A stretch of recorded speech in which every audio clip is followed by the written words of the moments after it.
আসসালামু আলাইকুম everyone, welcome to my channel. আজকে আমি আপনাদের জন্য নিয়ে আসছি পটল তরকারির মজাদার একটি রেসিপি। অনেকে আমরা পটল খেতে পছন্দ করি না। এভাবে যদি পটল রান্না করেন তাহলে এক প্লেট ভাত বেশিই খাবেন। দেখে নিন প্রস্তুত প্রণালী। এই পটল তরকারিটা আজকে আমি রান্না করছি ছুরা মাছ দিয়ে। আপনারা যে কোনো মাছ দিয়ে এই তরকারিটা রান্না করতে পারেন। আমরা এটাকে ছুরা মাছ বলি। আপনারা কে কী মাছ বলেন কমেন্ট করে জানাবেন। এই মাছটা খেতে কিন্তু খুবই মজা। এই তরকারিটা রান্না করার জন্য এখানে আমি নিয়ে নিয়েছি পটল আর আলু। পটল আর আলু দিয়ে এই মাছ দিয়ে আমি আজকে রান্না করব। এখানে মাছগুলো আমি ভালোভাবে ধুয়ে নিয়ে এখন আমি এটাকে ভেজে নিব। এজন্য হলুদ মরিচ লবণ মাখিয়ে কিছুক্ষণ রেখে দিয়েছি। কিছুক্ষণ পরে মাছগুলো আমি ভেজে নিচ্ছি। চুলায় দিয়ে দিচ্ছি পরিমাণ মতো তেল। তেলটা যখন গরম হয়ে আসছে তখন আমি মাছগুলো দিয়ে দিচ্ছি। আর এই তো দেখুন মাছগুলো ভাজা হয়ে গেছে।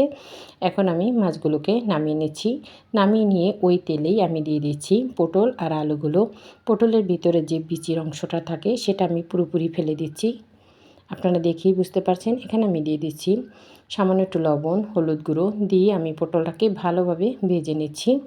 আর এই পটলটা ভাজা করে নিলে তরকারিটা খেতে বেশি ভালো লাগে। আর এই তো দেখুন পটল আর আলুটা ভাজা হয়ে গেছে। এখন আমি পটল আর আলুটাকে নামিয়ে নিব। আর এখন আমি চুলায় দিয়ে দিচ্ছি পরিমাণ মতো তেল। তরকারিটা রান্না করার জন্য দিয়ে দিচ্ছি পেঁয়াজ কুচি।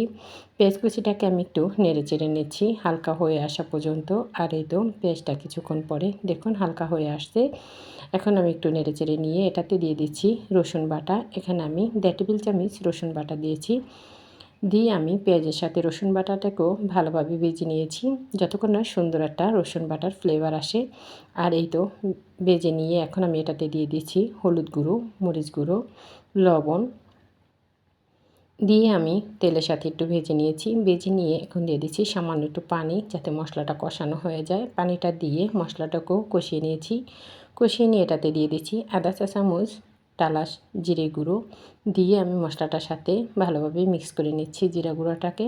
আর এই তো মশলাটা সুন্দরভাবে কষানো হয়ে গেছে। এখন আমি এটাতে দিয়ে দিচ্ছি ভেজে রাখা আলু আর পটলগুলো দিয়ে আমি একটু ভালোভাবে নেড়ে চেড়ে নিচ্ছি যাতে মশলাটা পটলের গায়ে ভালোভাবে লেগে যায়। আর এই তো এভাবে কিছুক্ষণ নেড়ে চেড়ে নিয়ে আমি ঢাকনা দিয়ে ঢেকে রেখে দিব পটলটা যাতে সুন্দরভাবে সিদ্ধ হয়ে যায়। আর এই তো দেখুন পটলটা সুন্দরভাবে সিদ্ধ হয়ে গেছে। মশলাটার সাথে পটলটাও ভালোভাবে কষানো হয়ে গেছে।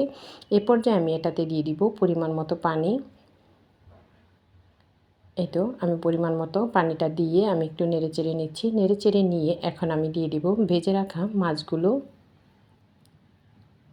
আর এই তো ভেজে রাখা সবগুলো মাছ আমি দিয়ে দিয়েছি। দিয়ে এখন আমি ঢাকনা দিয়ে ঢেকে রেখে দিব কিছুক্ষণ তরকারিটার বলক চলে আসার জন্য। আর এই তো কিছুক্ষণ পরে আমি ঢাকনাটা খুলে একটু নেড়ে চেড়ে নিচ্ছি। দেখুন পটলটা তরকারিটাও বলক চলে আসছে আর ঝোলটা অনেকটা শুকিয়ে গেছে। এ পর্যায়ে আমি দিয়ে দিচ্ছি টমেটো কুচি। টমেটোগুলো আমি এভাবে ফালি করে নিয়েছি। দিয়ে দিচ্ছি কিছুটা কাঁচামরিচ। কাঁচামরিচটাগুলো আমি একটু ফালি করে নিয়েছি। এখন আমি ঢাকনা দিয়ে ঢেকে রেখে দিব যাতে টমেটোটা সুন্দরভাবে সিদ্ধ হয়ে যায় আর কাঁচামরিচের কাঁচা গন্ধটা চলে যায়। কিছুক্ষণ পরে ঢাকনাটা খুলে এই তো আমি আবার একটু নেড়ে চেড়ে নিচ্ছি। টমেটোটা দেখুন সুন্দরভাবে সিদ্ধ হয়ে গেছে আর তরকারিটা মাশাআল্লাহ একদম রেডি। আর এই পটলের তরকারিটা খেতে কিন্তু অসাধারণ ছিল। আমি এই পর্যায়ে দিয়ে দিচ্ছি কিছু ধনেপাতা কুচি। ধনেপাতা কুচিটা দিয়ে আবারও আমি একটু ঢাকনা দিয়ে ঢেকে রেখে দেবো যাতে ধনেপাতাটা সিদ্ধ হয়ে যায়। কিছুক্ষণ পরে ঢাকনাটা খুলে দেখুন তরকারিটা রান্না একদম কমপ্লিট। আর মাশাআল্লাহ এটা দেখতে কতটা সুন্দর হয়েছে কতটা লোভনীয় হয়েছে আপনারা দেখেই বুঝতে পারছেন। আর এই পটলের তরকারিটা খেতে কিন্তু অসাধারণ ছিল। এখন আমি এটাকে নামিয়ে নিচ্ছি। দেখুন কতটা লোভনীয় হয়েছে। খুব সহজেই আপনারা এই পটলের তরকারিটা বাসায় এভাবে রান্না করতে পারেন। সবাই একদম চেটেপুটে খাবে। সবাই ভালো থাকবেন। আল্লাহ হাফেজ সবাইকে।